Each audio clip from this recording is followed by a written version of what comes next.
Well, the Democrats and the media wanted a destructive hurricane.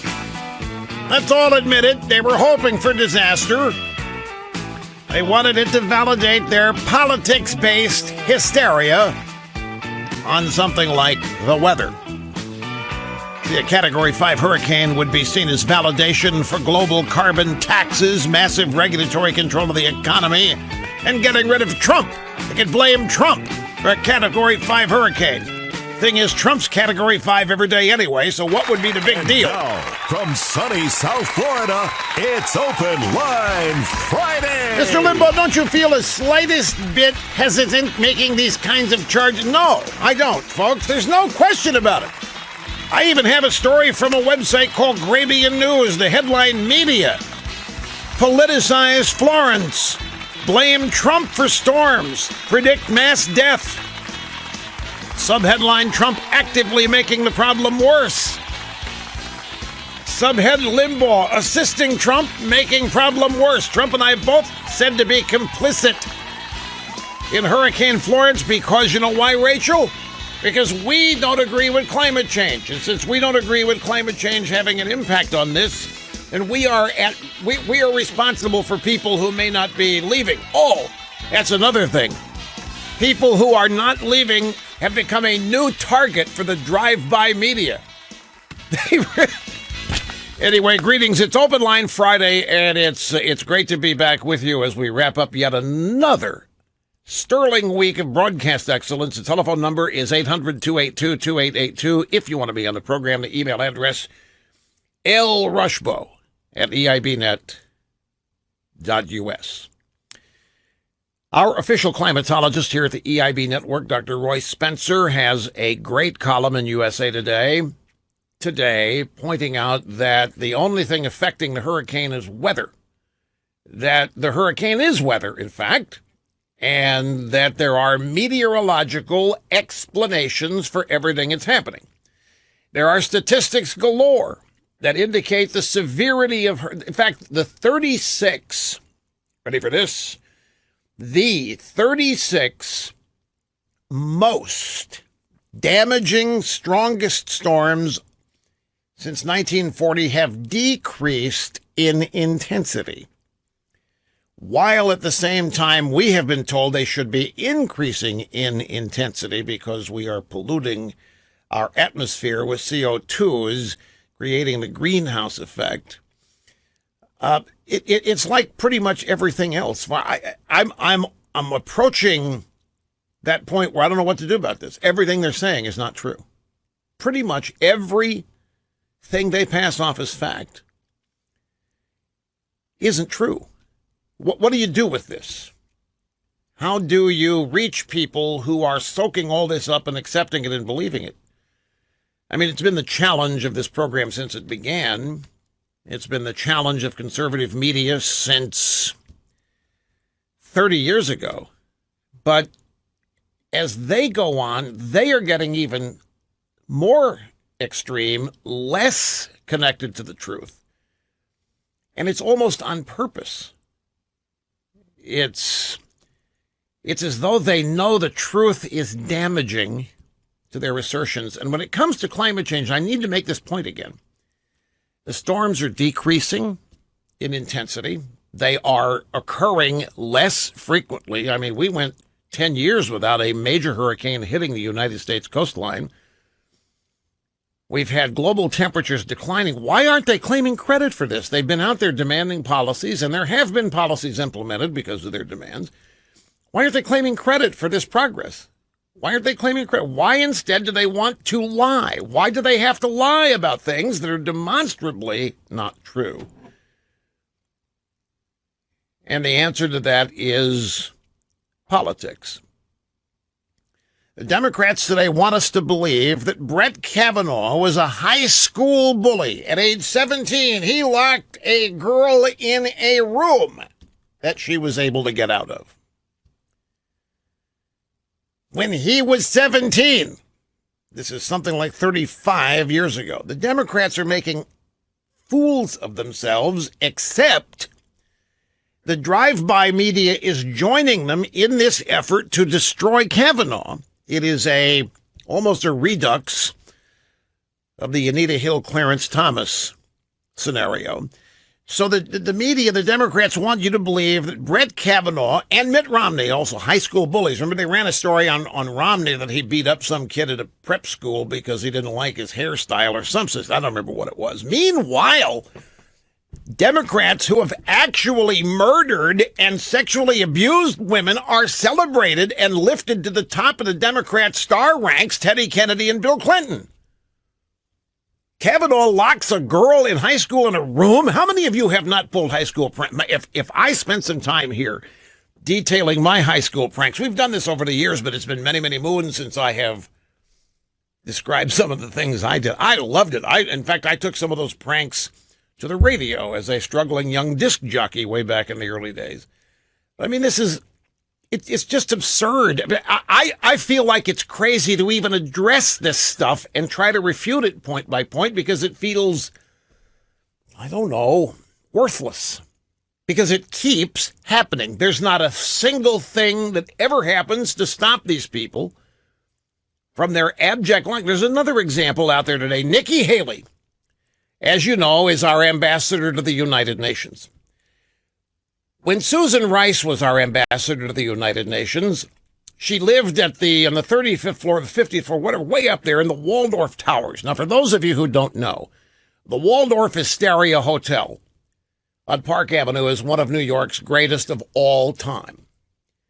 And right next to it, in fact, part of it is something called Waldorf Towers. They are apartments, condominiums that you can rent as a home for any length of time that you want. They routinely go for something like $135,000 a week, sometimes, depending on the size, $135,000 a month.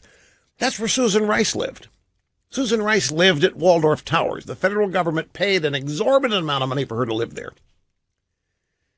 Many actors who are doing stints on Broadway stay there. I was at Waldorf Towers one day, had a meeting up there, believe it or not, and meeting with CNN people way, way back. And the head honcho at CNN happened to be staying there. So that's where I had to go for a meeting with CNN. I come out of the meeting room, the apartment that we're in, there's Tom Selleck.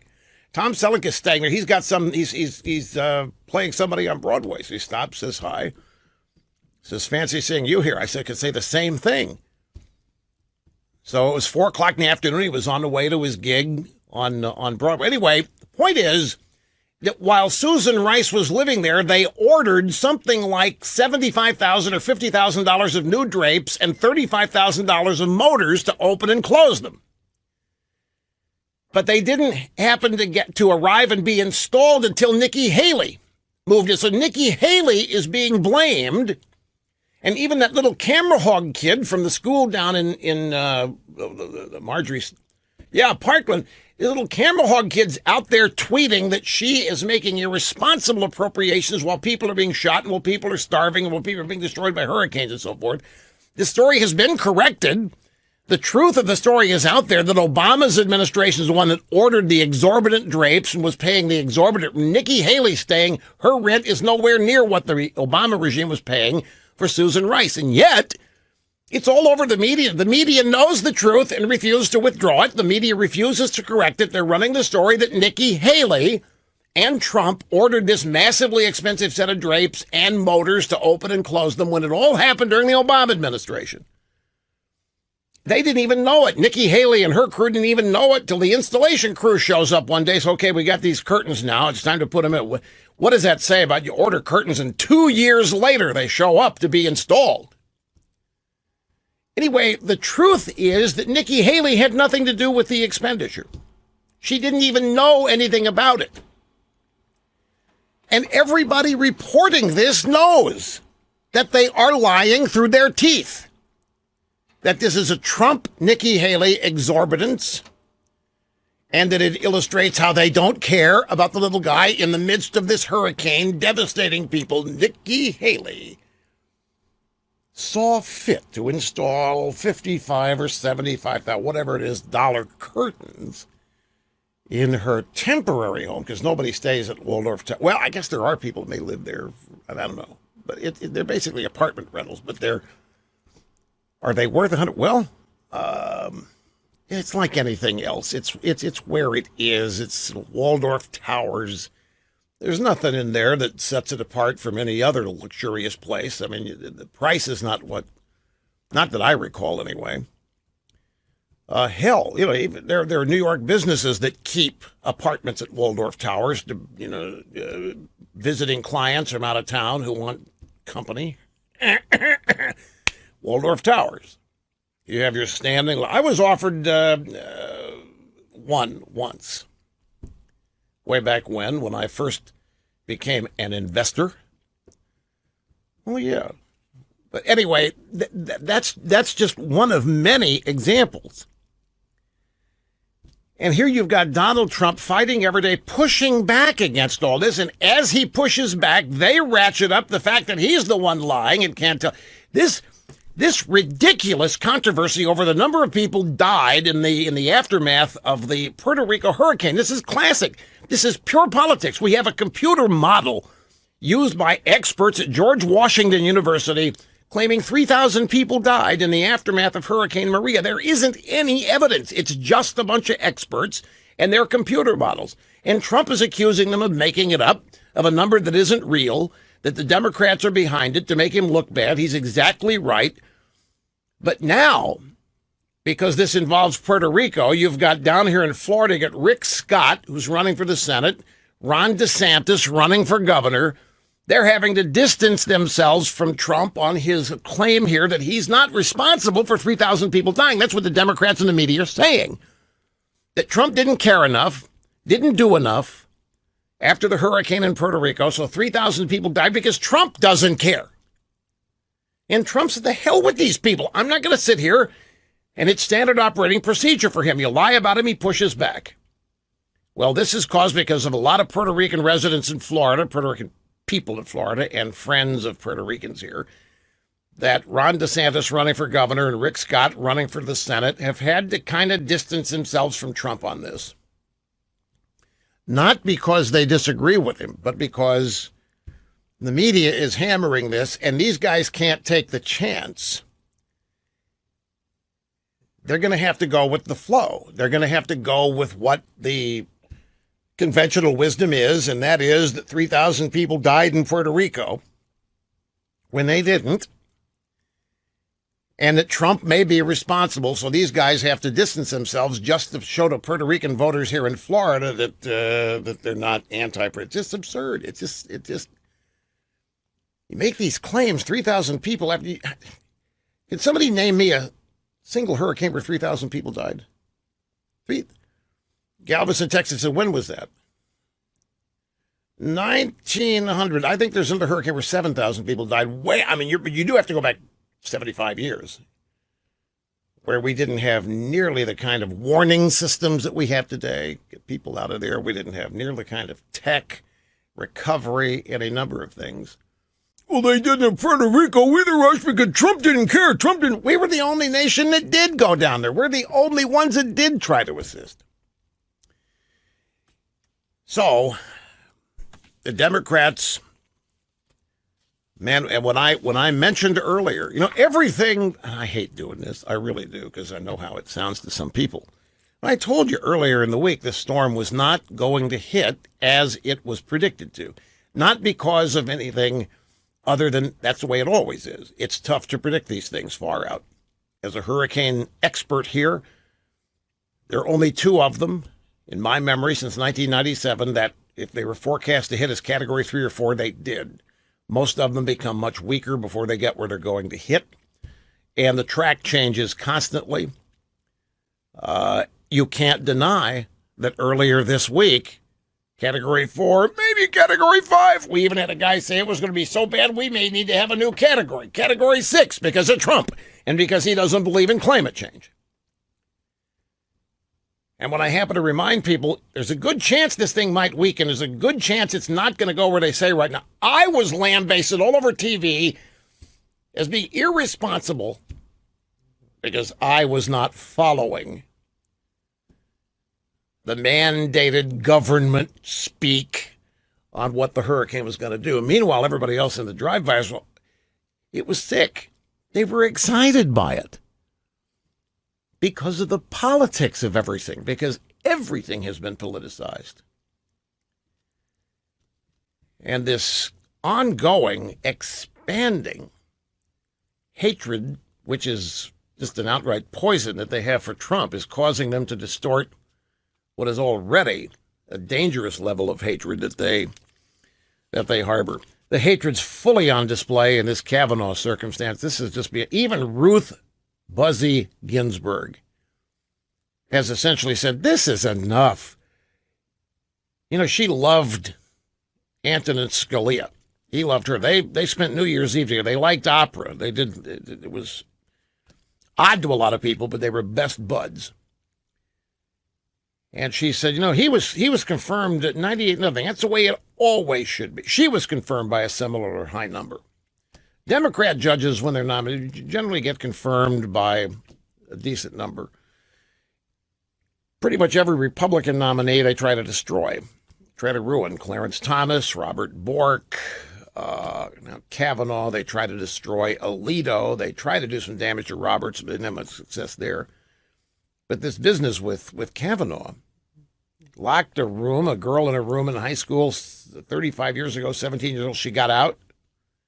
How seriously could it have been? He's categorically denying it, by the way. Dianne Feinstein's had this letter from this anonymous constituent all these years, didn't do anything about it. Months. And the FBI has declined to investigate. There's nothing to investigate, but they're trying to create this gigantic cloud. The left is also so upset they have not been able to move Susan Collins into voting no, that they sent her a giant cardboard cutout of male genitalia. 3-foot-long male genitalia cardboard cutout to try to intimidate her into voting against Kavanaugh and claim. Well, I'll tell you what do you mean? What's the symbolism of it? A symbolism is you've got a 3-foot-long cardboard cutout of male genitalia. What? Well, anyway, I'm out of time for this precious opening segment, but we will continue. I'll explain this. I got to explain a lot of stuff as the program unfolds. We'll do it right after this. Minor correction, I misspoke when I said that there had been no major hurricanes in 10 years. I meant at a 10-year period. We had 2 major hurricanes last year, Harvey and Irma. It was 2006 through 2016, 11 years that we had no Category 3 or greater hurricanes striking land in the United States. 2.6 in 2016, right in the middle of massive climate change, massive carbon dioxide pollution and all that. My point is, why not take credit for their policies working instead of getting mad? And the answer is politics. Now the Kavanaugh circumstance has taken an absolutely despicable turn. Ronan Farrow and Jane Mayer of the New Yorker and Clarence Thomas fame are now claiming that this story is attempted rape. That Judge Kavanaugh, Brett Kavanaugh, attempted to rape the girl when they were both 17 back in Haskell. This is the girl supposedly locked in the room. It didn't want any of this to come out. Ronan Farrow's tweet, a woman alleged to 2 Democrats that during Haskell, Brett Kavanaugh held her down and attempted to force himself on her, placing a hand over her mouth and turning up music to conceal her protests. How the politicians responded is now a controversy. So you put Ronan Farrow's name. You know, he's got instant credibility on this. Weinstein, Leslie Moonves. So, back in a moment. It's Open Line Friday. Rush Limbaugh executing assigned host duties flawlessly, 0 mistakes. Okay, so now this has gone from being Anita Hill Redux to Roy Moore Redux. Anita Hill came forward and claimed that Clarence Thomas sexually harassed her while she followed him to every job and career change he made. And the evidence was a pubic hair on a Coke can. Clarence Thomas had had enough of it at some point and gave a great speech on the whole idea of a high-tech lynching. I heard it again yesterday. I'd forgotten how powerful it was. when he was speaking to the entire committee about this whole clearance, this Anita Hill coming out of nowhere at the very end on the verge of confirmation. Well, now the same thing has happened with Kavanaugh. They've gone to every length possible to stop his confirmation, hounding Susan Collins.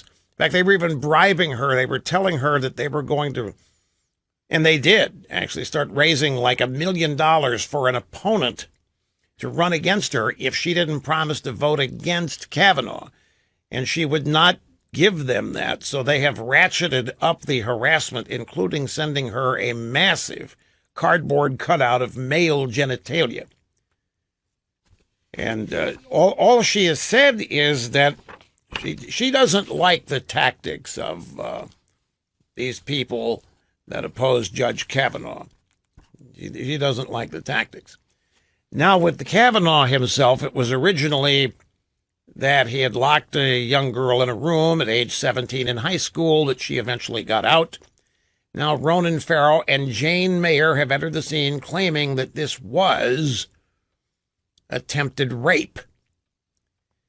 Now, if this is true, why wouldn't this girl have come forward some time before now? Kavanaugh has been in the news I don't know how many times in recent years. He has undergone similar congressional confirmation hearings before the Senate Judiciary Committee for his previous posts.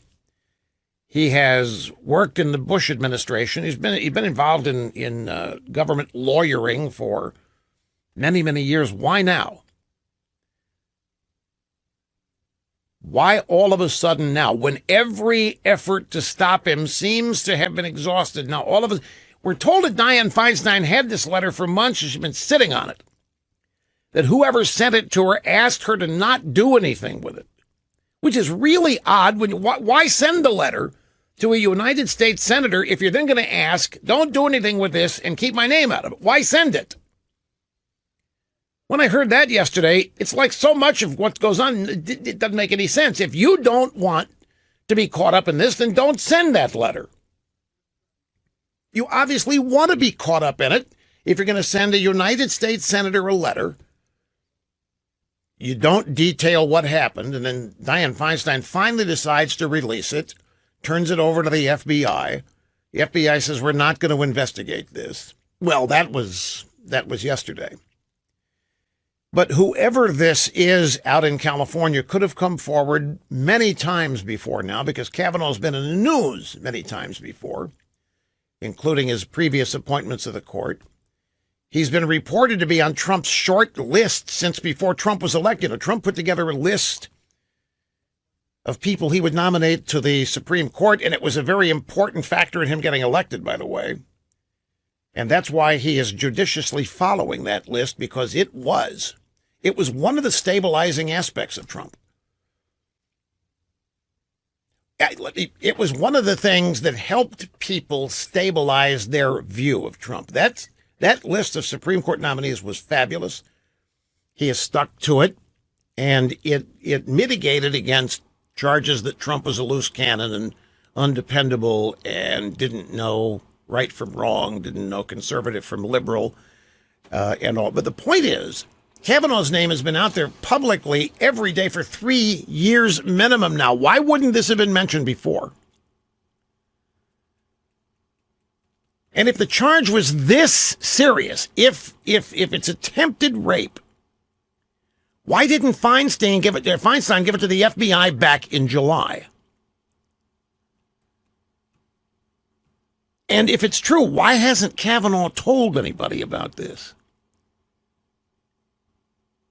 as a warning? And why didn't Feinstein tell other Judiciary Committee members about this? Why did she hold this close to the vest and not say anything to anybody? And why didn't she ask Kavanaugh about it when they met in private, or even when she questioned him in public?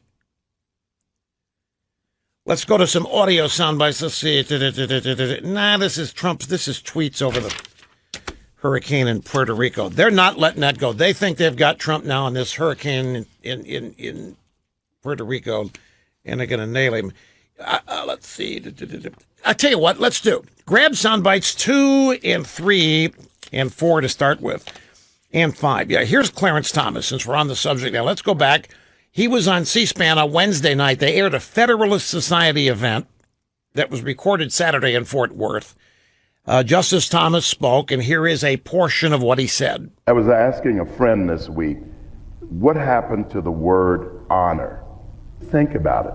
How many people can you use in leadership positions today? The word that I used, honorable. Honorable, not the honorable. Honorable.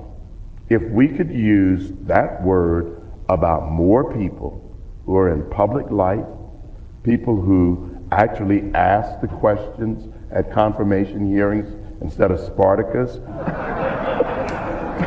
A little dig there at Cory Booker, and what he's saying makes sense. Where is the honor? Where is the respect for what's going on? We're talking about here a judicial nominee to the United States Supreme Court. Where is the honor in simply dealing with the occasion? It's the United States Supreme Court. It's the Supreme Court. It's the law of the land. Where is the treatment of this with any honor and dignity at all? And there hasn't been any. The dignity is long gone. The honor is nowhere to be found. It's just nothing but despicable, extremist and radical left-wing politics, destroying whatever they have to destroy along the way to getting what they want. Same appearance, next bite, Justice Thomas. If we could use the word honorable more often, think about the difference it'll make. Then you'll have a legacy. We will have left the country in better shape morally, structurally than we found it. But as long as we're looking at our interests or scoring points or looking cute or being on TV, if you can't debate hard issues honestly, with honor, with integrity, how do we keep a civil society? Well, it's a good question. How many of you would suggest that we have a civil society now? You remember the mayor of Baltimore, Stephanie Rawlings Blake. She made a big point out of giving protesters space to destroy. We had to acknowledge their rage, acknowledge their anger, and if they wanted to go someplace and do a protest, got to give them space. If they got to destroy something to get it out of their system, let them do it. Where is there a civil society on college campi today? This Puerto Rican thing, do you know that some group of Puerto Rican or Latino protesters, I don't have the name right in front of me, have a massive protest on September 22nd, it's next Saturday, at Mar-a-Lago. And of course, these people protest is that's wonderful about America. Dissent is how America came to be. You must honor dissent. Not your kind. Your dissent is designed to destroy, not build up.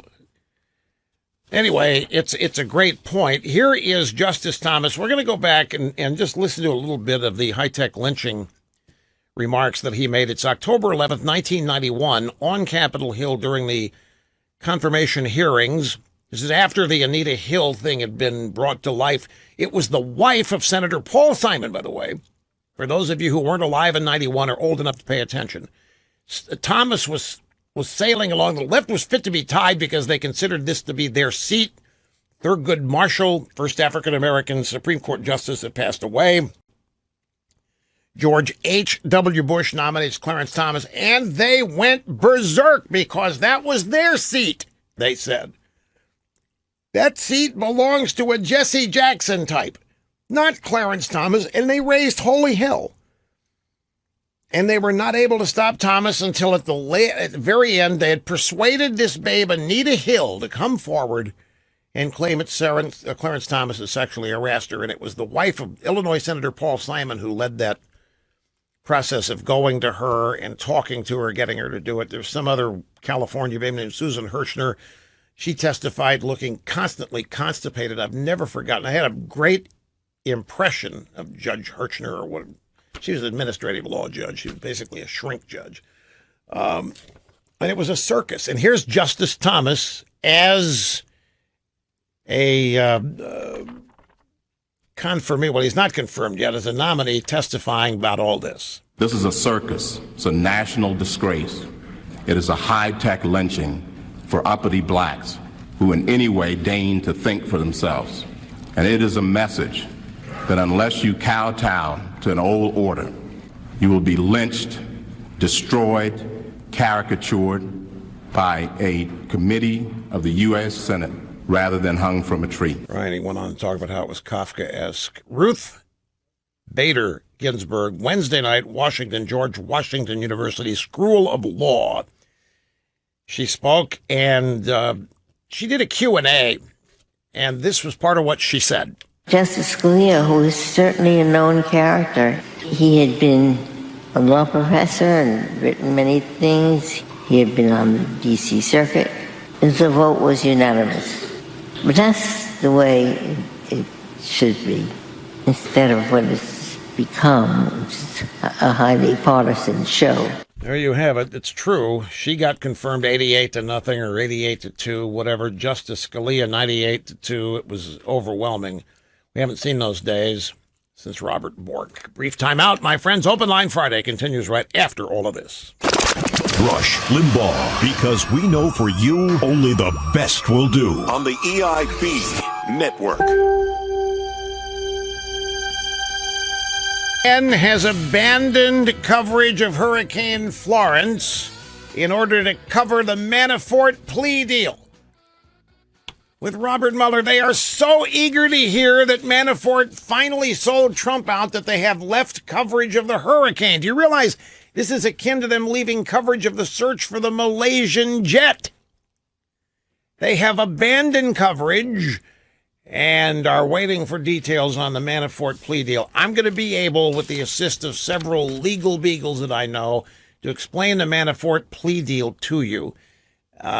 It's not that big a deal. Don't get all hepped up about it. We'll get to that in due course. But I want to get to the phones because it's Open Line Friday.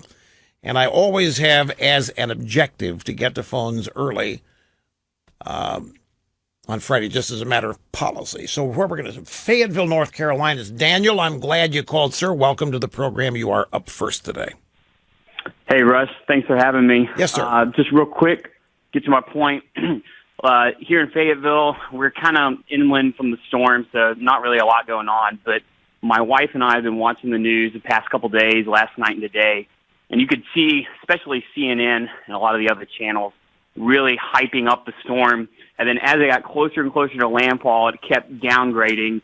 And you could almost see the visible disappointment in some of these people. And they kept clarifying, like, well, it's a Category 1, but the flooding's going to be as bad as a Category 3 or 4. This is a very unusual Category 1. It's going to be just as bad. And it seems like they were super disappointed that it wasn't as bad. And then they're publicly humiliating almost people who chose to stay home and ride the storm out. That is a new phenomenon. People choosing to stay does not advance the notion that it's a worst hurricane of all time because of Donald Trump. So you're right. What is it that you have spied here? What have you witnessed that makes you think they are actually disappointed that it's not a Category 4 and instead is a Category 1? What's giving you that idea? Just the way they're reporting it, they have these clarifiers. Well, it's now a Category 1. It's almost Category 2, but what's really not important is the wind.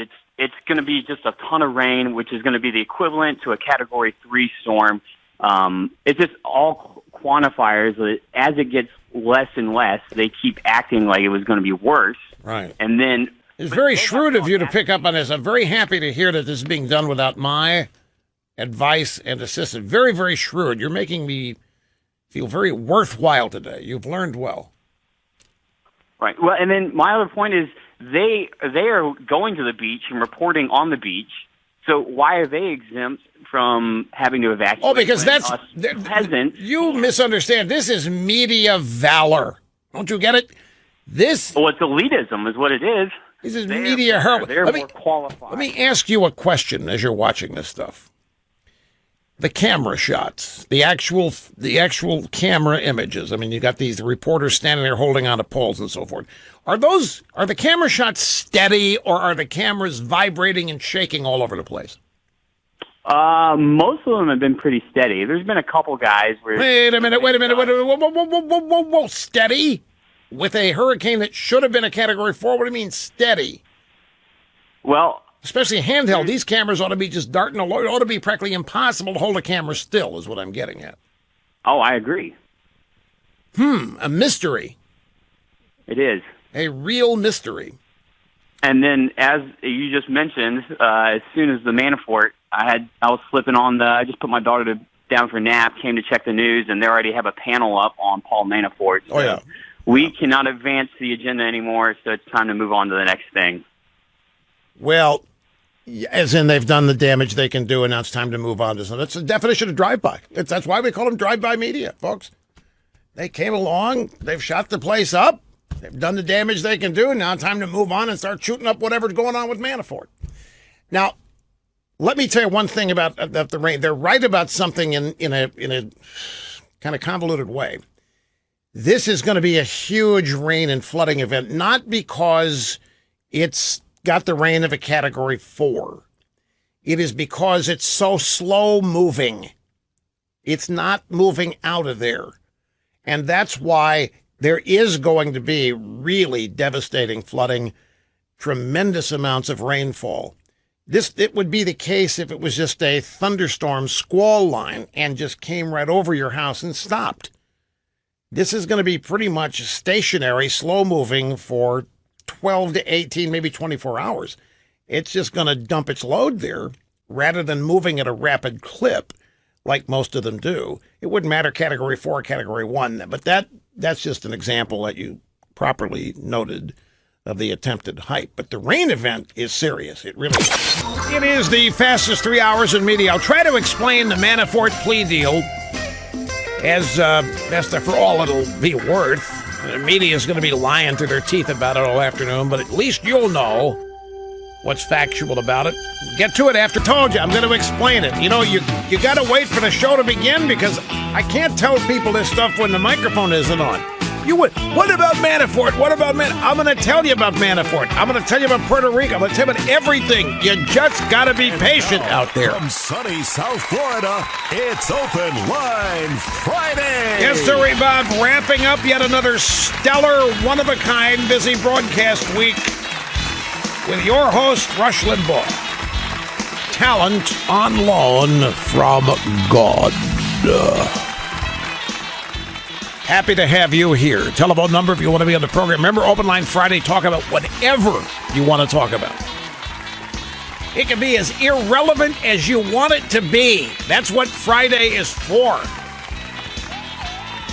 Number is 800-282-2882. The email address, lrushbo@eibnet.us. Okay, let's do the Manafort plea deal because in order to set this up, you have to know what the media wants out of it, like we had to know what the media wants out of the hurricane. Let me just give you a verbatim illustration of that. I mentioned earlier that the Grabian website has a post today with his headline, Media Politicize Florence, Blame Trump for Storms, Predict Mass Death. And they quote, and they've got the video to support it. Cookie, I don't need the audio. I'm backlogged as it is. I'll just read what this is. Much of it we had yesterday was this guy who's a supposed meteorologist for the Washington Post, who blamed me for being complicit after blaming Trump for being complicit because neither Trump nor I believe in climate change. And so we are responsible for circumstances being worse. This Holthouse guy said, we have a president that's denying the impacts of, this hurricane season last year and this year and actively making the problem worse by, not addressing the root cause of worsening storms. I asked you, does this guy really believe, does he not know how stupid and dumb this is? There's no other way to characterize this. This hurricane season last year and this year actively making the problem. Trump, a human being, making the weather worse. There's no way Trump could make the weather worse if he wanted to. There's none of us who could. Let's say you work in the administration and Trump tells you, let's say you run the Department of Commerce or the EPA, and Trump calls you in the Oval Office, I want you to create 10 devastating hurricanes this year, and if you can't do 10, just one will work fine. What would you do? What would you do to go out and cause a hurricane? And then if you could do it, what would you do to make sure it's a Category 4 or Category 5? And then what would you do to make sure it hit where Trump wanted it to hit? What would you do? What would any of you do to create a hurricane? Make a speech? Would you offend the hurricane when it's in its embryonic stage coming off the coast of Africa by telling people they're no big deal anymore? Hurricanes, we beat them. What would you? Make the hurricane mad? Do these people not realize how genuinely absurd they sound? The danger is that all these other brain-dead lefts that soak this stuff up like sponges. We have a president denying the impacts of, this hurricane season last year and this year, and actively making the problem worse by, not addressing the root cause of worsening storms. Storms are not worsening. From 2006 to 2011, there was not a single hurricane of Category 3 or greater strength that struck the United States. They are not worsening. Of the last 36 strongest storms, most of them happen in the 30s and 40s, and as you track them, they get less intense as they move from the 30s and 40s to the present, averaging Category 3.5 to Category 2.7. They're getting weaker within that measurable time frame, not stronger. These people are living and invested in just like a constant lie about whatever the issue that they have politicized.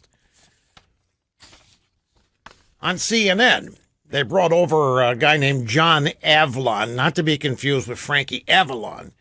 This is John Avlon, who used to work at the Daily Beast, yeah. And they have a segment called Reality Check. And on this reality check, this guy suggested, like the guy on the Washington Post, that Trump is at fault for Hurricane Florence and that Trump's climate policies could kill up to 80,000 people per decade. Quote, his policies have been tearing down our defenses to climate change, which is often a blame for extreme weather. What defenses to climate change? There aren't any. There is no way human beings can stop the weather. There is no way human beings can stop the climate. The fact that they think so makes them dangerously dumb, folks. There's no other way to describe this. Even being charitable, the nicest thing you can say about this is just plain stupid. His policies have been tearing down our defenses to climate. What? Oh, the climate accords at Paris. Oh, yeah. So where a bunch of dorks get together and sign a piece of paper with meaningless pledges to reduce CO2s, which doesn't happen, not because of Trump. It's because the signatories didn't follow through on what their promises were. And even if they had, it wouldn't have mattered. Do you realize, folks, do you realize what a news story it would be if somebody was able actually to change the direction of a hurricane? Do you realize what a major story it would be if somebody came along, was able to do something to weaken one to the point it dissipated? Do you realize if this had happened, if this were possible, whoever did it would be the wealthiest, most famous, most sought-after scientist in the history of mankind? Because that scientist could then stop thunderstorms. That scientist could then stop tornadoes. That scientist could change the direction of these storms. What do these people literally think in their private life? Do they really, really believe that human policies have torn down defenses to climate change, which is often to blame for extreme weather? Then this guy said on the same day Trump was discussing Hurricane Florence, his EPA proposed rolling back restrictions on emissions of methane. That's just the latest environmental policy targeted by the Trump administration. Then this guy, Avlon, rattled off a series of Obama-era environmental regulations that Trump is rolling back, including pulling out of the Paris Climate Accord. And then he predicted this. It's so bad, according to 2 Harvard scientists, it could lead to 80,000 unnecessary deaths every decade. Just out of the blue, 80,000 people going to die because of Donald Trump not doing what they think he should do on climate change. Well, it's the same. This is the same kind of mentality now looking at the Manafort plea deal. The same kind of detached from reality belief in the surreal and stupid. And what they have got themselves convinced is that Manafort has the smoking gun that will allow Mueller to finally indict Trump for stealing the election with Putin. That Manafort's known all along, and that Mueller has known that Manafort has known all along. And that's why Mueller was bravely and courageously chasing Manafort and hunting him down and raiding his home at 6 a.m., doing everything he could to intimidate him into flipping on Trump because Manafort knows. So that is the premise that guides their coverage of the announced plea deal between Manafort and Mueller. Never mind that whatever Mueller is looking at Manafort for happened 2 years before Trump even ran for president.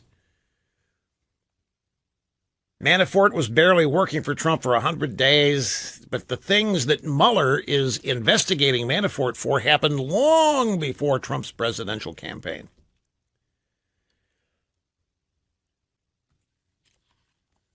Now, in the real world of legalisms and the law, the Manafort plea deal is probably much ado about nothing, because they got him on bank fraud in the trial in the Eastern District of Virginia. And they already had 80 years of potential jail time because of his convictions in that trial. So even if you're Mueller, it makes no sense to do the second trial in the D.C. circuit. You've already got the guy going to jail for 80 years. You've already got him primed to cop a deal. You don't need to go through the motions here. There's nothing that Manafort has that's going to take you to Trump anyway. And so I think the impetus for this to make a deal is on the Mueller side, not Manafort. Manafort's already got 80 years ahead of him. He wants to eliminate the next upcoming trial for having years. If he can get his time in jail pled down to a more reasonable 5 or 10 years by giving Mueller whatever he wants in the D.C. trial, he might go for it, and Mueller would go for it because he's got enough punishment in the first trial to put Manafort away until he dies. So in this plea deal, what I understand now, Manafort gets a 10-year cap on his sentence. He's 70 or close to it, 68, 60, 70 years old. So the deal is that he'll go to jail for no more than 10 years, which, if you're 70, that's a pretty big deal. It means you have some percentage chance of getting out while you're alive. Now, the statement for this came from this guy, Andrew Weissman. Andrew Weissman is one of these guys that dates back in the DOJ to the Enron task force. 4 out of 5 of those convictions were overturned by the Supreme Court. I will stop there in my characterization of Weissman, but he's also the guy that ordered the 6 a.m. armed raid of Manafort's home. His statement that the plea deal, depends on cooperation is just a lot of hot air. Manafort's partner, Rick Gates, he's been cooperating for 7 months. If Manafort had anything on Trump, Gates would already have told Mueller about it. This is the thing that the media is going to miss. They're going to miss it on purpose because they're engaged in full-fledged hope. They hope that this plea deal means that Manafort's finally decided to flip on Trump. I'm telling you right Now, Rick Gates, Manafort's partner, has already flipped. He flipped 7 months ago. He's been spilling whatever he's got to Mueller for 7 months. And if in those 7 months, Rick Gates had anything to tell Mueller about Manafort and Trump, then Gates would already have told Mueller about it, and we would have already known about it because CNN could not stop talking about it. Instead, what has happened since Gates started cooperating, that's Mueller's partner, when Gates started cooperating, Mueller filed indictments against Russians that not only do not allege collusion with Trump, but seem to discount the possibility. This is what nobody is picking up on, and it is crucial. When Gates started cooperating, Mueller filed indictments against the Russians who will never see the inside of a courtroom in America. Those indictments do not allege collusion with Trump. They also seem to discount the possibility. It was those indictments, don't forget that Rod Rosenstein, when announcing the indictments, made a statement. He said, nothing in these indictments alleges that a single election's outcome was changed or affected. Nothing in these indictments alleges that a single vote was changed. Nothing in these indictments suggests an American citizen broke the law. Those are the indictments that Mueller handed down after Gates spilled his guts after he flipped on his partner Mueller. So Mueller files indictments against Russians that not only don't allege collusion, the allegations in the indictments do not allege that the Russians worked with Trump. In fact, it mentions that the Russians went out of their way to conceal what they were doing, and that some of their operations were actually against Trump. Now, the media has missed this because they don't want to hear that. They don't want to hear the Russians were working against Trump.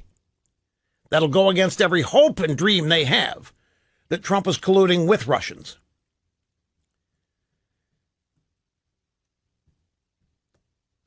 Mueller's interest in Manafort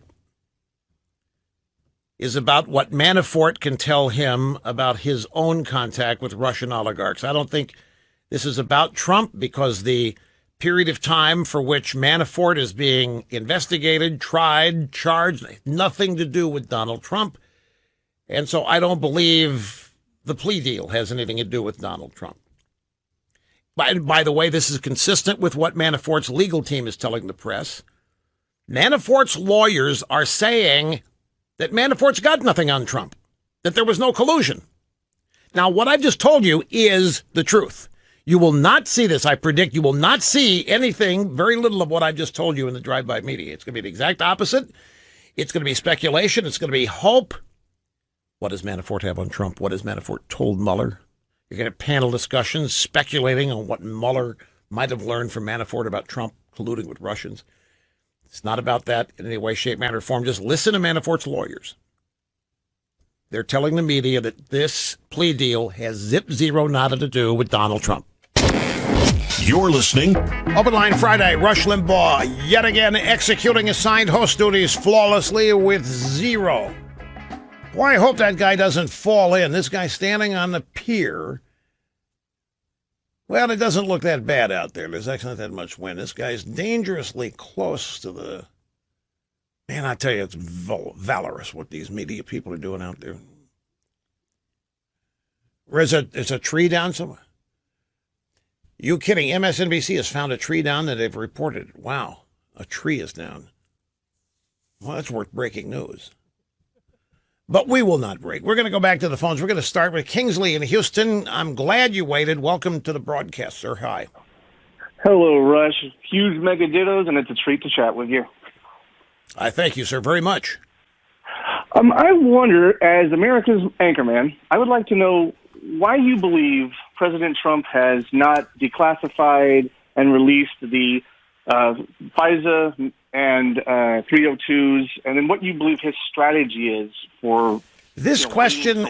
This now do not get angry with this question has been asked of me every day this week, and I've answered it a bunch of times.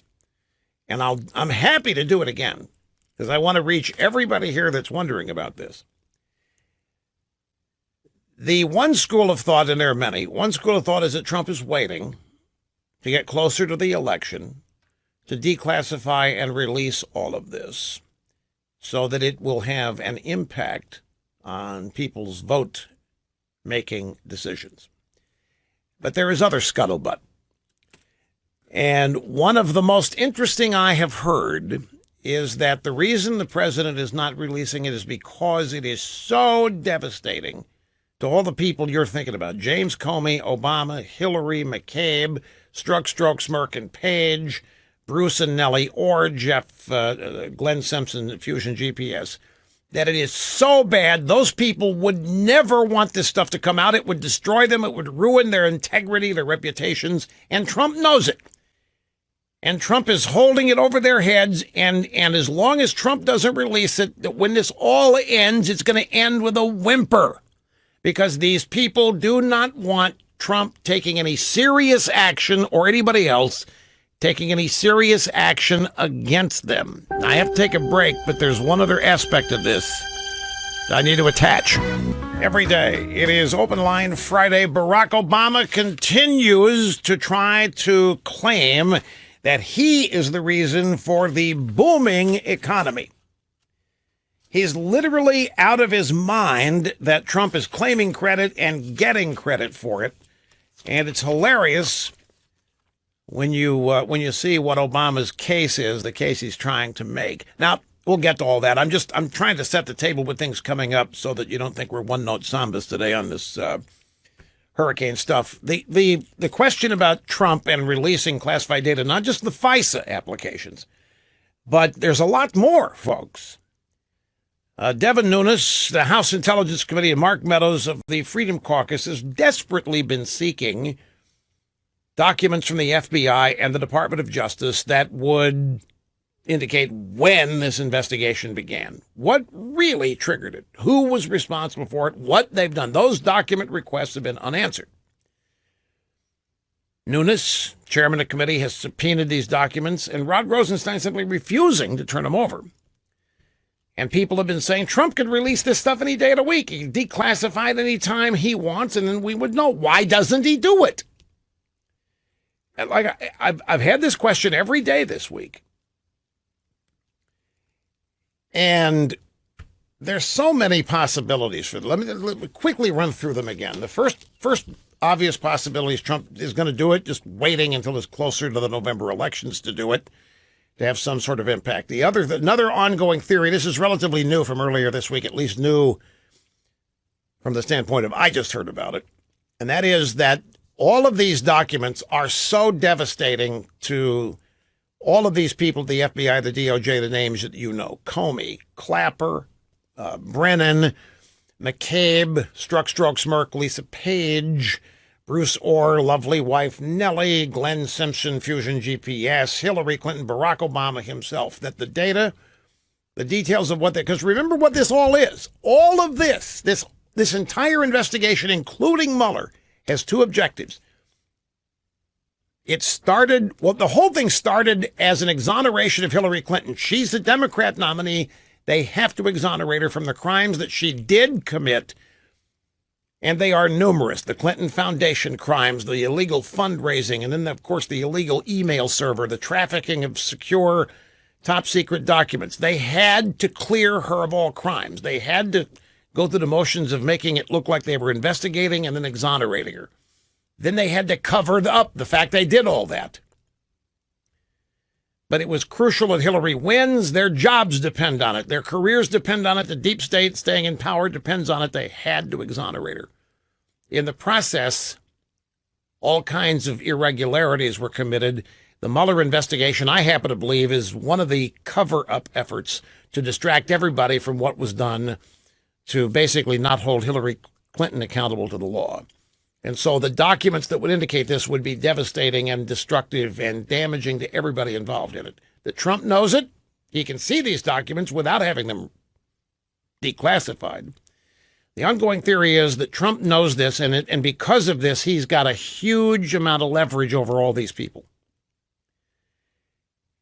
and is threatening to make it all public.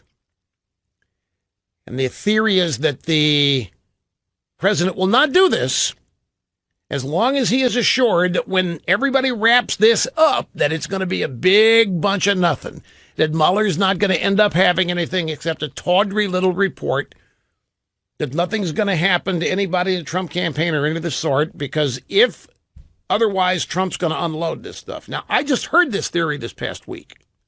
I don't know how much validity to attach to it. There's also a theory that in the FISA application, in addition to the stuff on the Steele dossier, the lying, stinking dossier, the lies that Hillary paid for it, that it's not intelligence, that it was nothing but political opposition research, that the FISA application itself contains really, really bad allegations about Trump and his immoral, amoral life that Trump doesn't want made public. And so that's not in his best interest. So that's why he's not releasing this and declassifying it.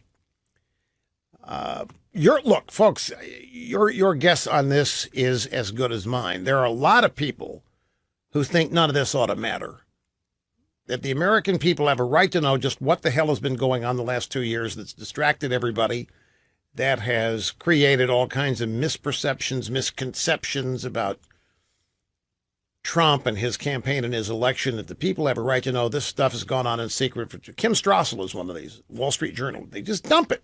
President will go in there. Who cares what the outcome is? This is stuff people have a right to know. He's not doing it yet for some reason. I don't know whether I believe this theory I heard this week that there's an unspoken arrangement, that Trump will not ever declassify this stuff in exchange for everything Mueller and the rest of these people are doing, ending with a big whimper of nothing. Because the reason I have doubts about that is because these people are salivating. They are barely able to contain themselves with the possibility of destroying Donald Trump. It remains the reason all of this is happening, every bit of it. All of the lies they're telling about deaths in Puerto Rico, all of the allegations that Trump's responsible for Hurricane Florence, every bit, everything that's in the news is designed to get Donald Trump. By the way, I was right about the media and the Manafort plea deal. CNN's version, the legal experts on CNN are giddy. They are happy because they are saying that Manafort must be offering Mueller something that he wants in order to get any time of prison reduction. Because Manafort had prison time up to 80 years. It's been reduced to 10, that Mueller wouldn't have made that deal unless he got something really, really big. And the only thing Mueller cares about is information on Trump, so Mueller must have gotten something from Manafort.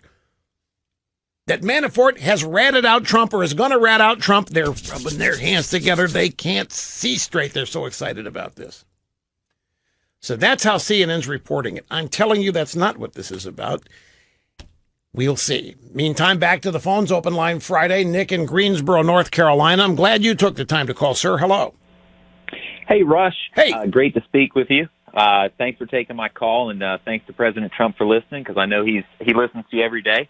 So I got a blue wave analogy I wanted to get you to comment on, and I think it's relevant. And in the Super Bowl this year, anybody that watched it will remember there was a fourth down trick play where Nick Foles caught a touchdown. But I don't think that was the fourth down play that won the game. There was a 4th and 1 late in the game, about 5:44 to go, and the Eagles were down 1. And Peterson called a quick play.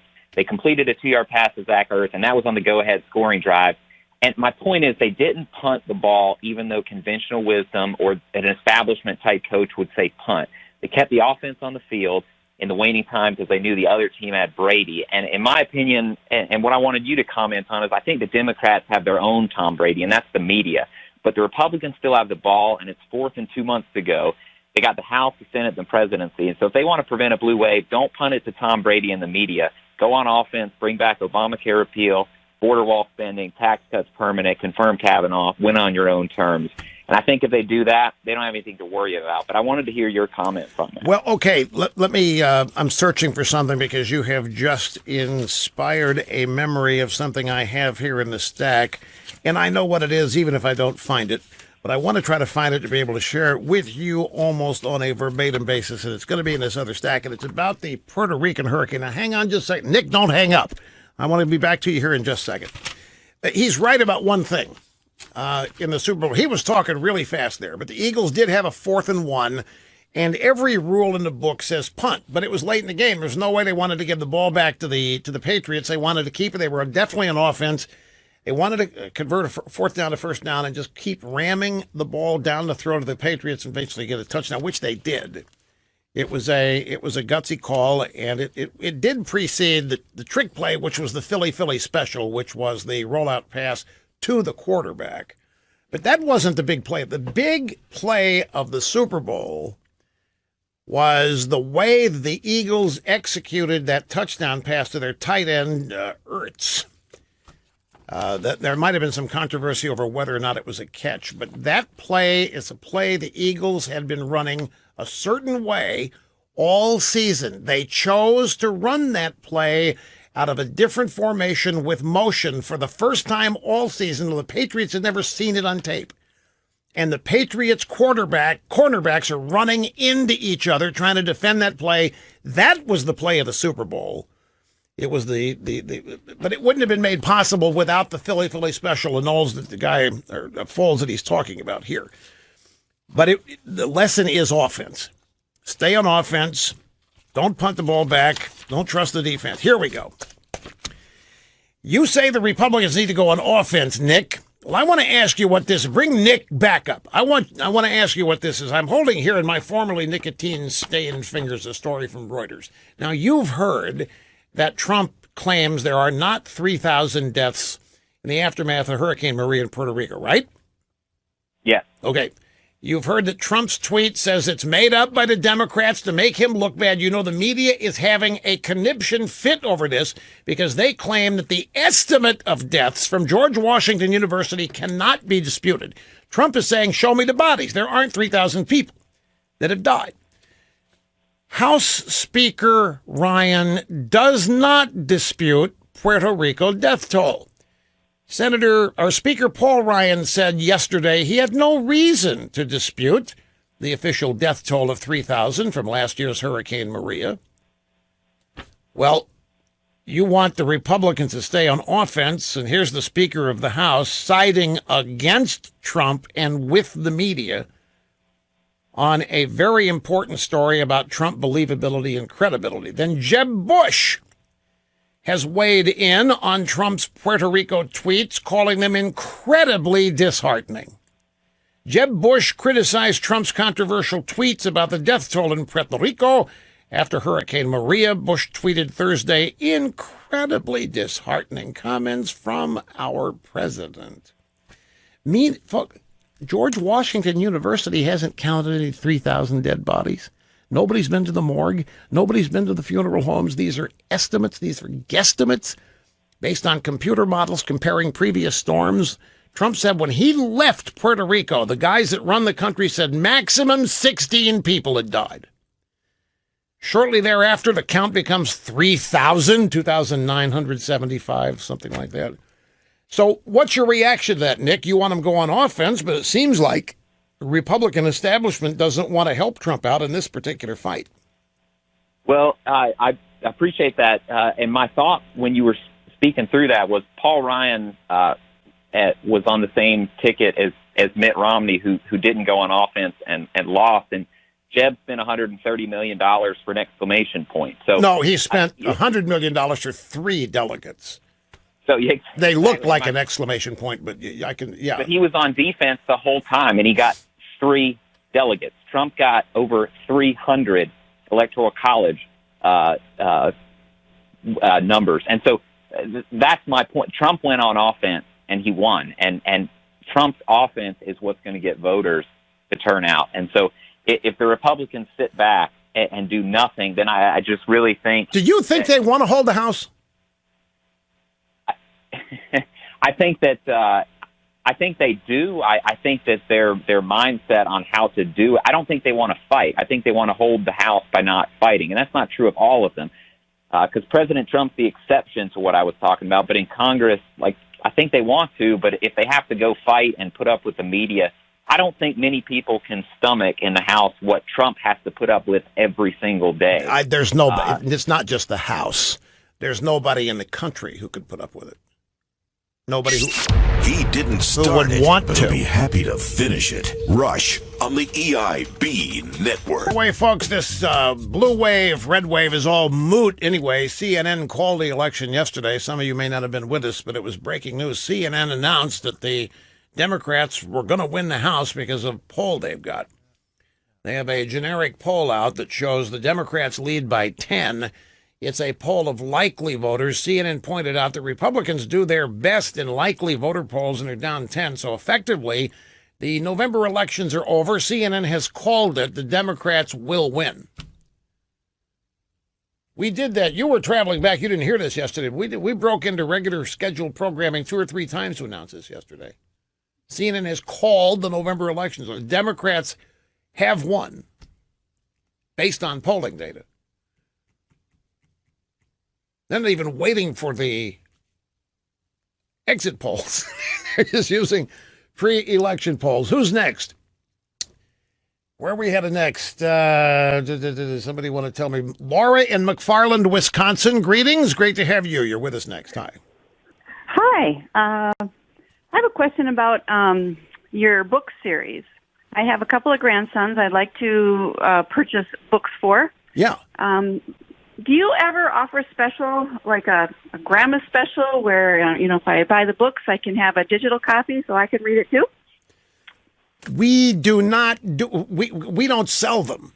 The deals that are available at like Amazon or iBooks or wherever you would go buy them. But we are not the actual sales agents. What are you? You're asking if you go out and buy a couple of hardcovers, will we fork over a digital version? Is that what you want? Yeah. I mean, I'm downsizing here at my house. I'm not purchasing a lot of extra books, but I would like to read them at the same time. We don't live in the same city, so I just wondered if there was, just some kind of special where I could read them too. Well, I actively don't have anything like that per se, but what to do here? How many do you have? Any of them at all? She's talking about the famous, the unreplaceable, the indispensable Rush Revere book series. That's it. You don't have any of them at all yet, right? No, eventually I want to buy the whole series. My grandsons just turned 8 and 10, so I think they're ready to start reading them, and of course I want to read them with them. So right. Well, you know what's happening now. What? Why the whole audience is shouting at the radio, "Don't fall for this! Don't fall for this! She's asking you for freebie. Don't fall for it, Rush. Don't do it. Don't do it." That's what half the audience is shouting at the radio. Well, that wasn't my intent. I just wondered if there was any kind of special. I mean, I'm going to buy them. So it's my plan. But I'll tell you what. If you're going to buy them, I'll tell you. Here's what we do. We've got all kinds of goodies and add-ons and specials that we can send you and your grandson that are compliments to the book series and so forth, learning plans and this kind of. Hey, we'll do that if you go out and buy them. Because if I start giving them away, I've got to give them away to everybody that asks. I can't do. But we'll gladly send you a whole Rush Revere package. Hang on, so we get your address to do. Right on. Rush Limbaugh, the EIB network, the Limbaugh Institute for Advanced Conservative Studies, and the most listened to radio talk show by miles and miles and miles. And look. Just being factual. Probably ought to not even mention it. Now, from sunny South Florida, it's Open Line Friday. Righto, and we are wrapping up another busy week here, folks. So great to be back with you after being absent last week. No place I would rather be, Monday through Friday, than right here with all of you.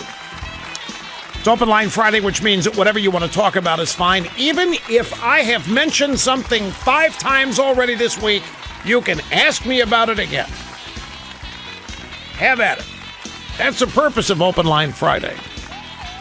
Doesn't have to be something that I exclusively care about, which it does. Monday through Thursday. Mr. Snerdley was not here yesterday, and he was staring at me with disbelief when I mentioned that we had to interrupt the program 4 different times yesterday with breaking news that CNN has already called the November elections for the Democrats. Here is how it happened yesterday. A brand new poll out today as we approach 50 days to the midterm elections to show it is now increasingly likely the Democrats will take control of the House. What are the numbers to back that up? This, the first time we're using likely voters in our CNN polling. A 10-point advantage for the Democrats when voters are asked which party do you want to run the Congress? Which party will you vote for come November? 52 to 42. The Democrats with a 10-point edge among likely voters. Likely voters tend to move Republicans' way. Not in this poll. A 10-point edge for the Democrats here. If this is the case on Election Day, the math tells you Democrats will take back the House. There it is. And they ran with it all day yesterday. That the Democrats, it's effectively over because of their poll. I did not take the time to refute the poll. A generic poll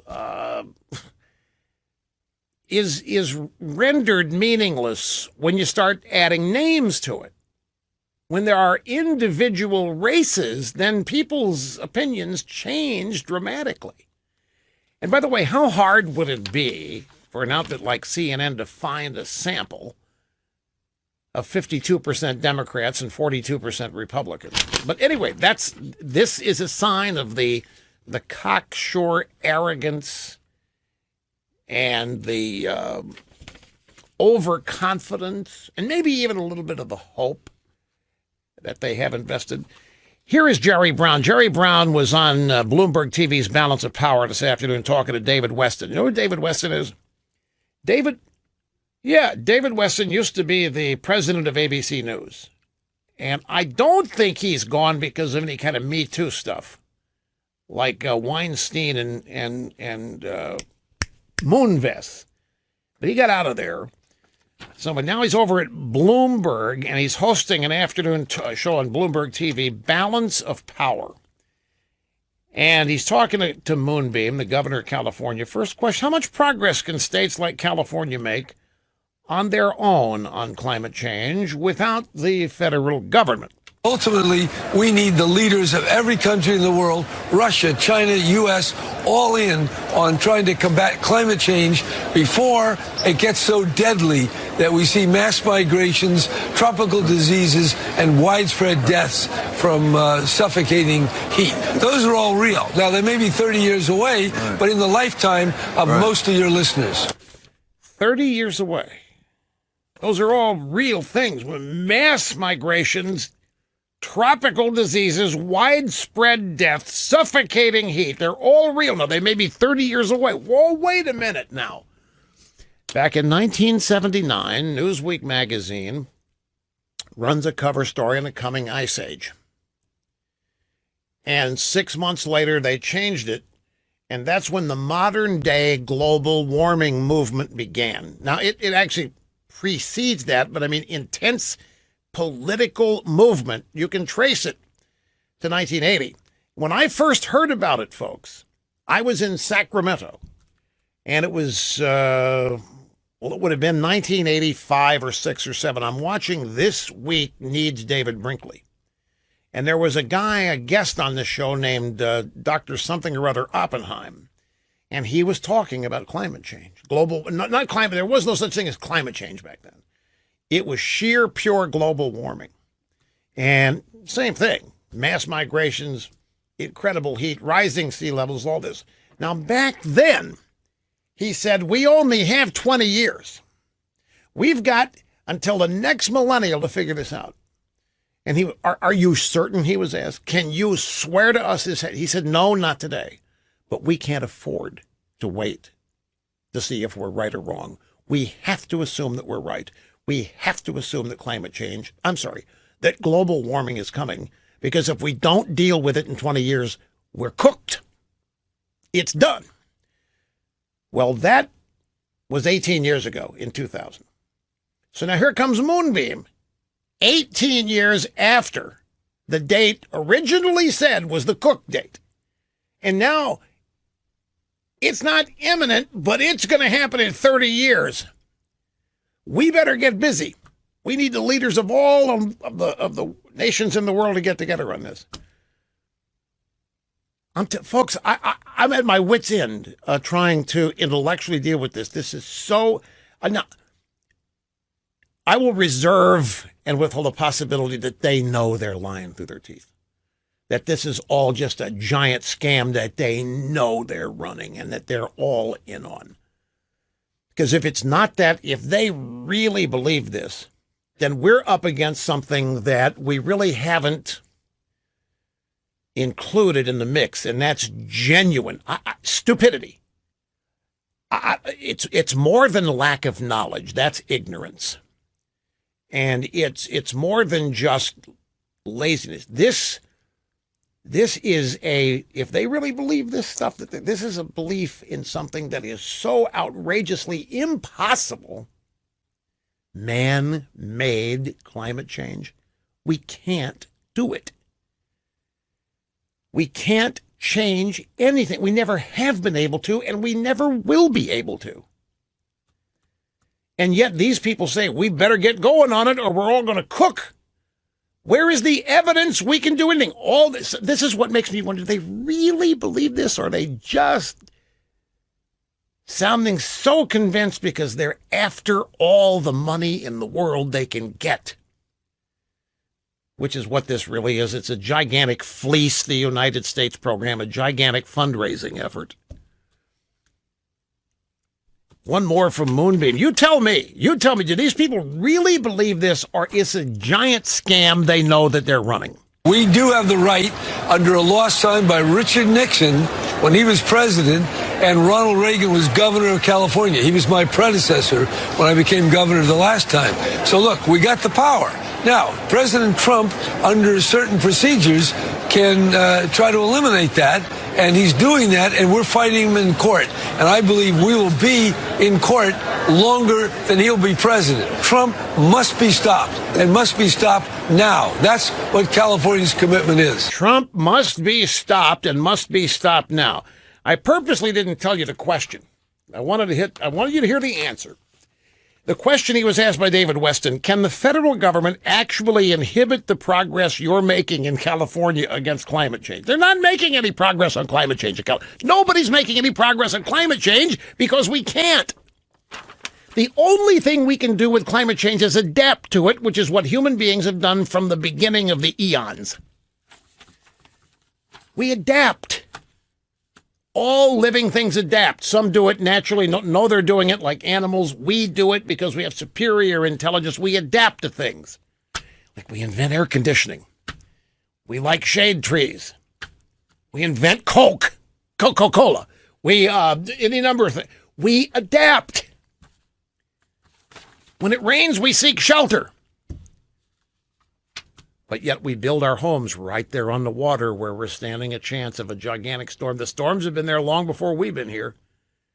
You can say the storms have more right to the oceans than we do. They were there before we were. So if we choose to live on the ocean, if we choose to live on the beach where the ocean can produce destructive hurricanes, we somehow need to stop the hurricanes. How successful has that effort been? This is so asinine.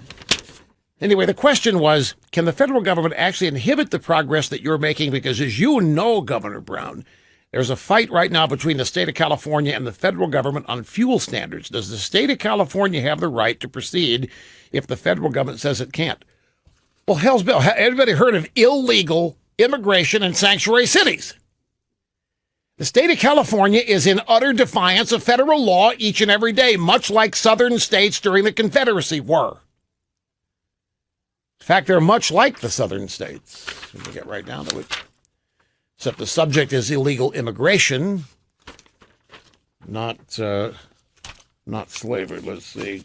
Other sound bites. It's a lot of roll here. Nancy Pelosi, this morning, she held a little press conference with House Democrats, and this is all about Trump lying about not being 3,000 deaths in Puerto Rico. They're just wedded to this. They're wedded to the...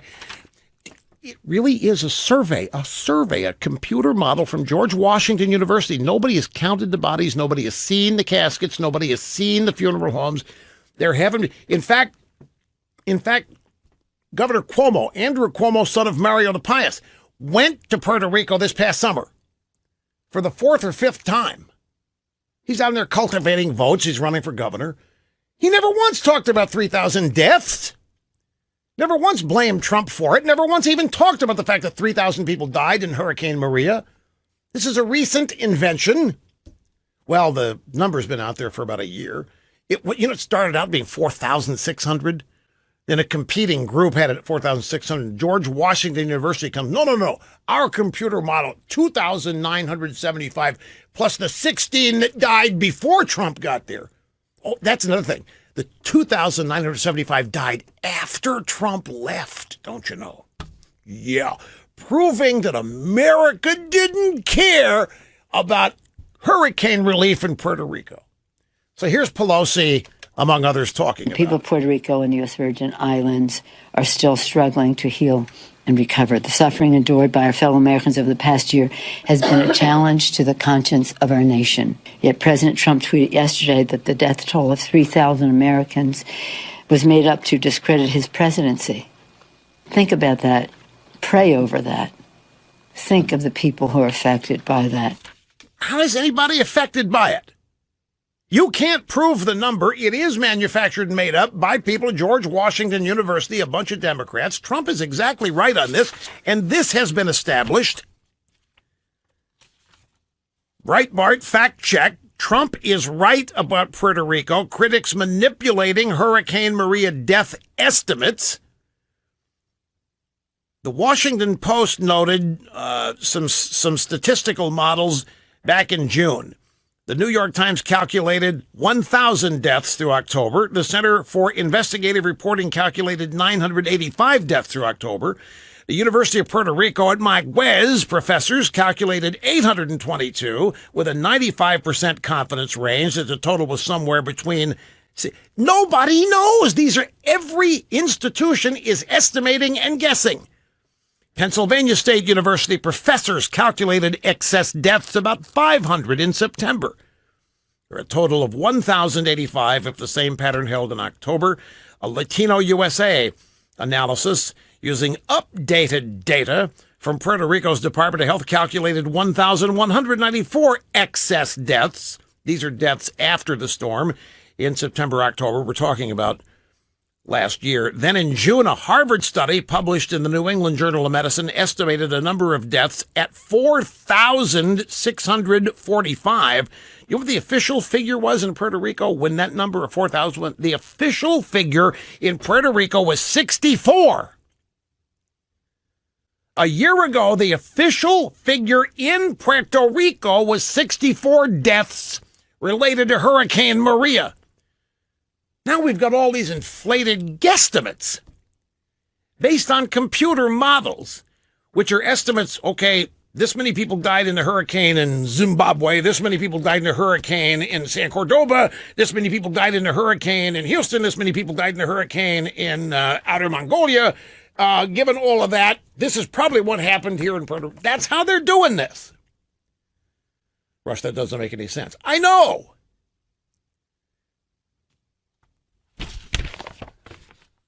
The Puerto Rico governor, under heavy political pressure due to the slow pace of the island's recovery, officially revised the death toll to match the George Washington University estimate.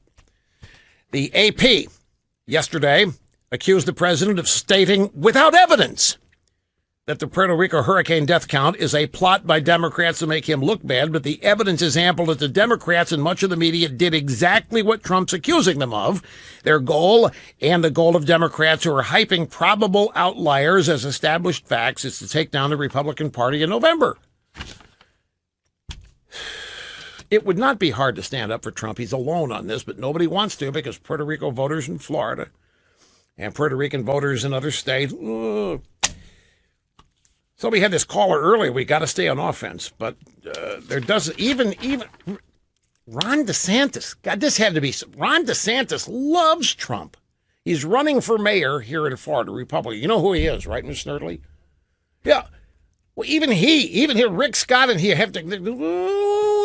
We slightly disagree with President Trump. We disagree with because they've got a lot of Puerto Rican voters here that they can't afford to be on the wrong side of. Anyway, here's Nydia Velázquez She's Representative Democrat New York. There's a little press conference to talk about all this. Here's her bite. President Trump's tweets do not inspire confidence.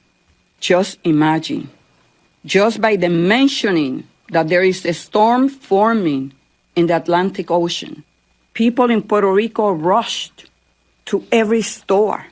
All those shelves were empty. This has taken an emotional toll on the people of Puerto Rico. The suicide rate continues to climb, and this is the response that we get from our president. Well, now we have a new one. The suicide rate's going up, and that's Trump's fault.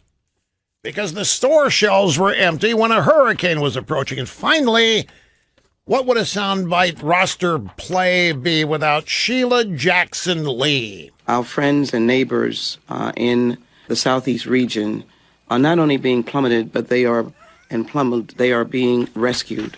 They are desperate. They're calling out for relief. And if there ever is a time for the federal government to stand all right, for I'm out of time. Stop it. That's people, enough. I just wanted to hear it. We're being plummeted. People of the southeastern region of Puerto Rico, and in Virginia and South Carolina, being plummeted here, folks, by the hurricane. It's very bad. Back to the phones. Palm Bay, Florida. This is Keith. I'm glad you waited, sir. Hi.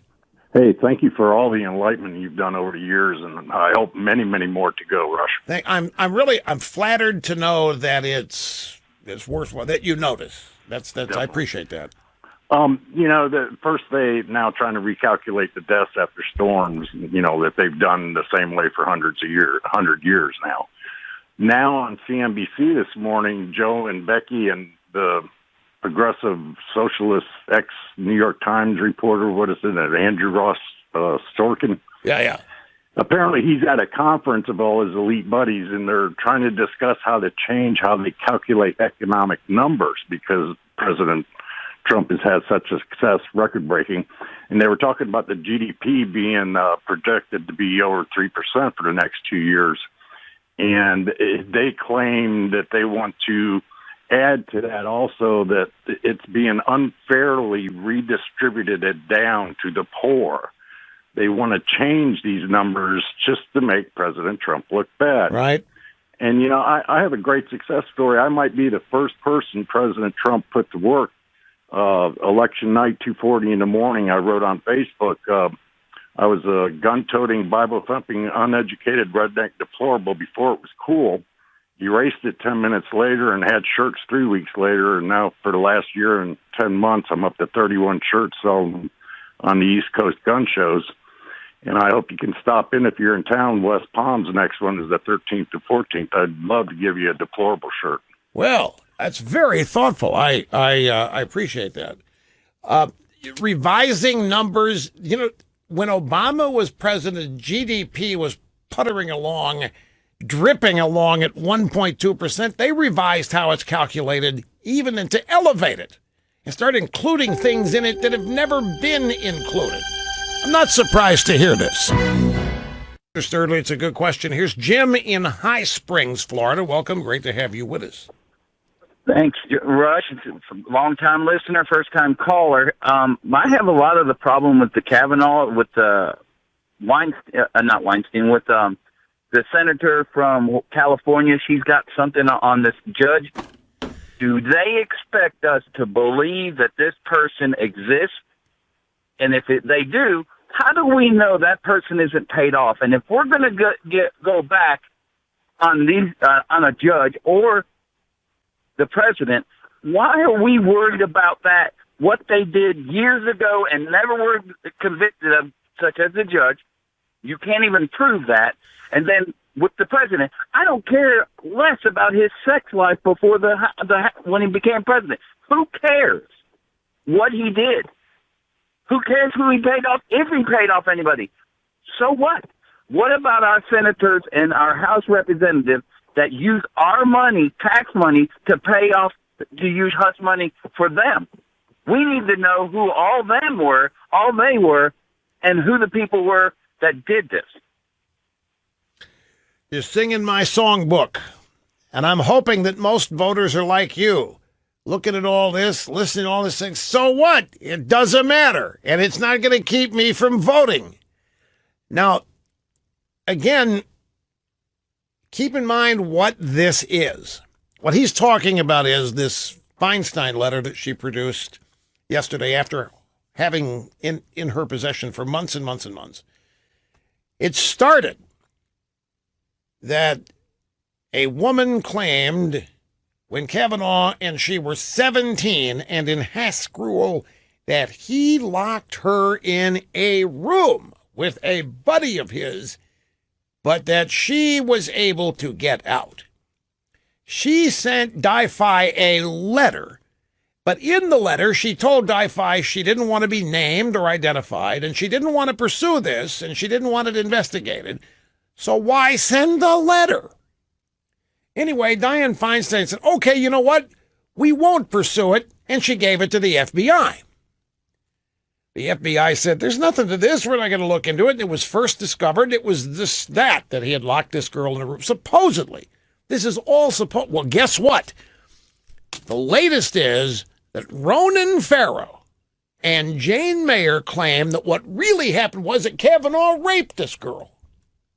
That this is a Me Too case. It's a Me Too story.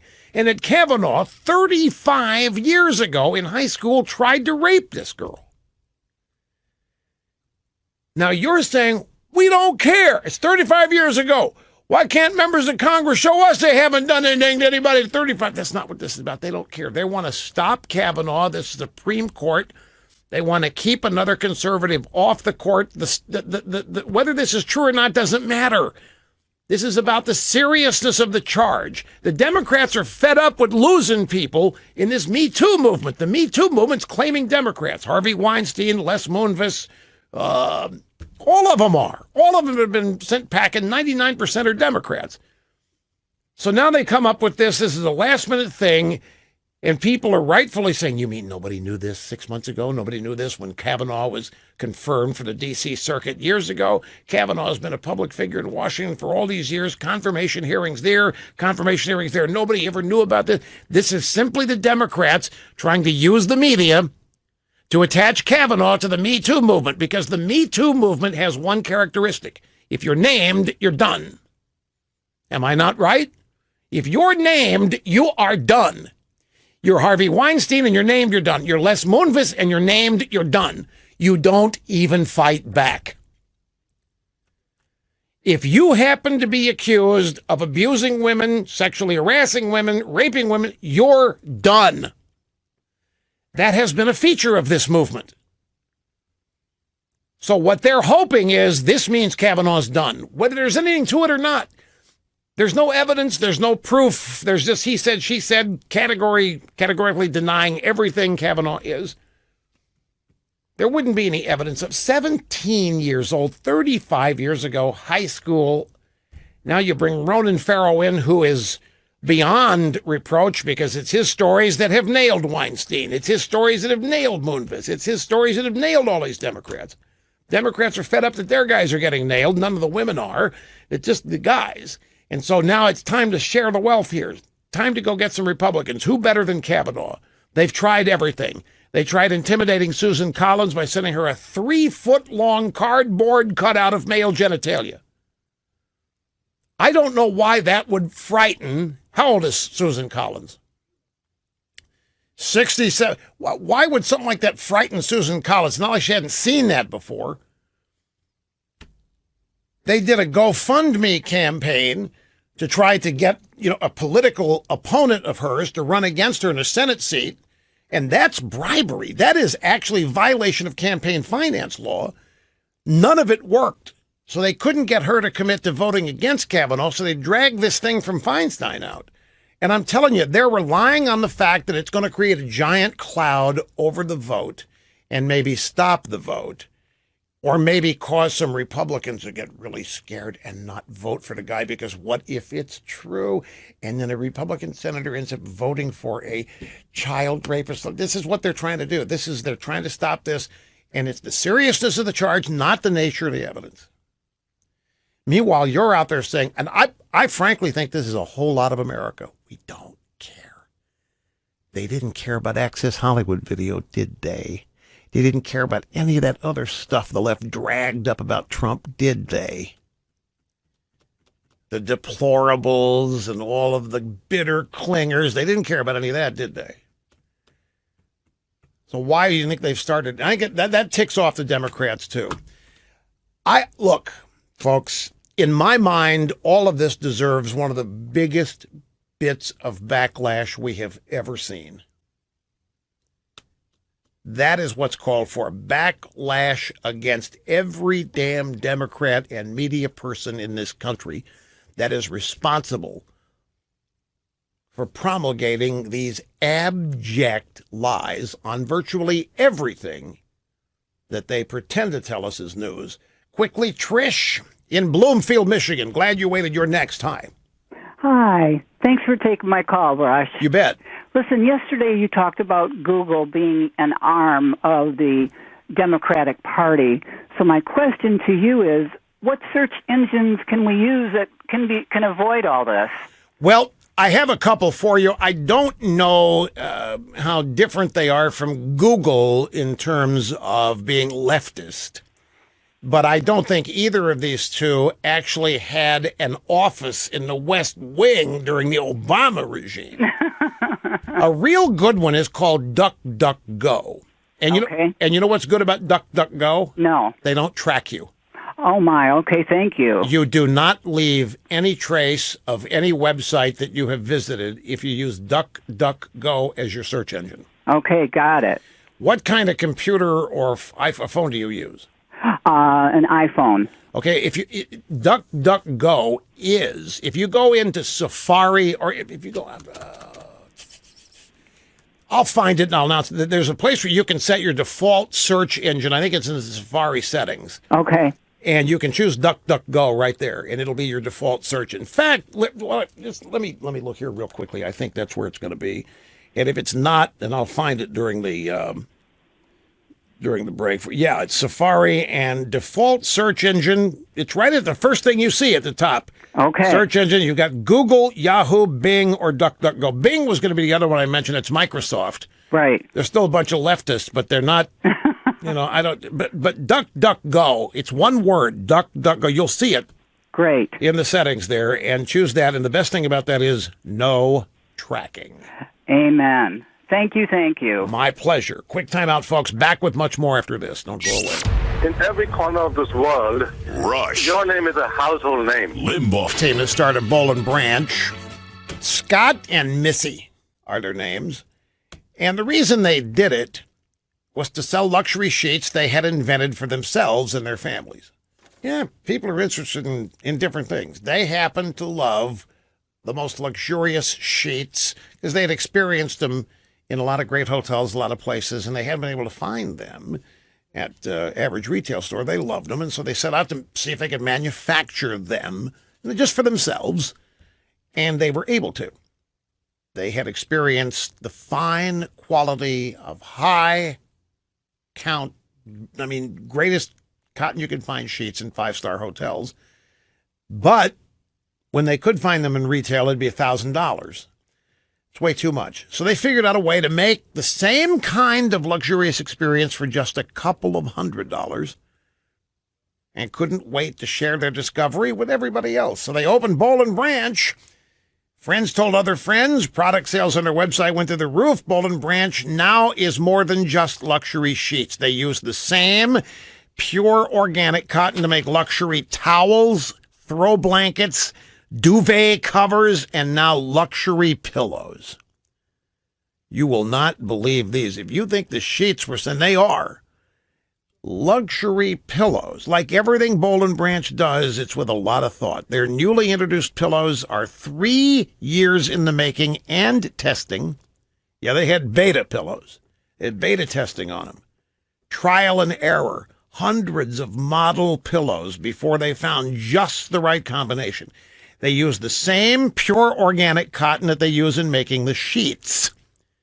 And they're using the best quality of down and down alternative fill to make these pillows the most comfortable, just pure comfort, folks. They are the most comfortable sheets maybe not even including price point. No matter what the price, you will be stunned. And it's only fitting that Boll and Branch would let their best customers know about their newest creations, these pillows, first. And many of you are just that. You are Boll and Branch devotees. They've geared up to meet the needs, because this is a huge audience. When this audience gets in gear and starts calling phone numbers, I mean, the place is busy for hours and hours and hours. When we first announced these pillows, they barely had enough, but they're ready to go again now. You'll find their pillows online, the same website you buy the sheets and the bedding, bollandbranch.com, B-O-L-L, and branch.com. You have to check out these new creations. If you love the sheets and the other stuff, the pillows are just the same exact kind of high quality and luxury. Why should your body get all the benefits? Now your head, your face, your hair, your cheeks, your neck, everything can wallow in the luxury of Boll and Branch because of the pillows. Tolland, Connecticut, is that right? Chris, great to have you. I'm glad you waited, sir. Hi. Hey, Rush. Thanks for spreading the truth. I try. Thank you very much for recognizing it. Just wanted to mention, like one of your other callers was saying, the outrage about why Congress Senate uses taxpayer money to hide things. But I'm just wondering where all the outrage is against Keith Ellison, but yet they want to say something about Kavanaugh. Well, of course, Keith Ellison's one of their guys. They're not going to help take down one of their own guys. I mean, it was bad. They couldn't save Weinstein. They couldn't save Moonves. But they can save the chairman of the Democrat National Committee. Plus, he checks a lot of boxes. He's African-American. He's African-American. African-American. He's African-American. Muslim. Is he Muslim? Wants a big box to check. He's African-American. Male. I think. Male could be a demerit, so there might be, cis non-binary. That's probably cis non-binary, African American. They're not going to willingly take out. They're going to see if people will ignore that too. Look, you raise a good point. Don't misunderstand. I'm playing devil's advocate with you. Don't expect them to take their own people out. And notice that Democrat voters don't even care if they even hear about it. I don't think the Democrats the media didn't widely broadcast the sexual peccadillos and oddities of Keith Ellison anyway. Chris, I appreciate the call. Folks, my brother is out with a new book, and he's got a pattern here. What it's another Christian themed book. It's called Jesus is Risen, Paul and the Early Church. And my brother recognizes that the Bible is an intimidating thing for people who have not read it. And that's what his interest is. So his last couple of books, including this one, are written where he goes through the Bible and summarizes all of it and adds his own commentary to help people better understand it. The idea is that if you read my brother David's books, you're then going to be primed, jump-started, eager to actually read the Bible. My brother cares that you end up on a path to understanding the Bible, wants you to read it, wants you to have a better understanding when you do read it. It's kind of primer. The book is kind of a primer for the book, Acts and 6 of Paul's 13 epistles, so that they will have a deeper understanding when you get to the Bible. The Bible can be very, if you don't have a foundational understanding of it or a way to translate what you're reading, it can be confusing and you can end up putting it down. His objective here is to write about these so you read his books sets you up for getting into the Bible. And his latest one is Jesus is Risen. It comes out October 2nd, and I think it's pre-orders that are open today. Purpose of all of his Christian books are to introduce and reacquaint readers with the Bible and to inspire people to read it as God's Word.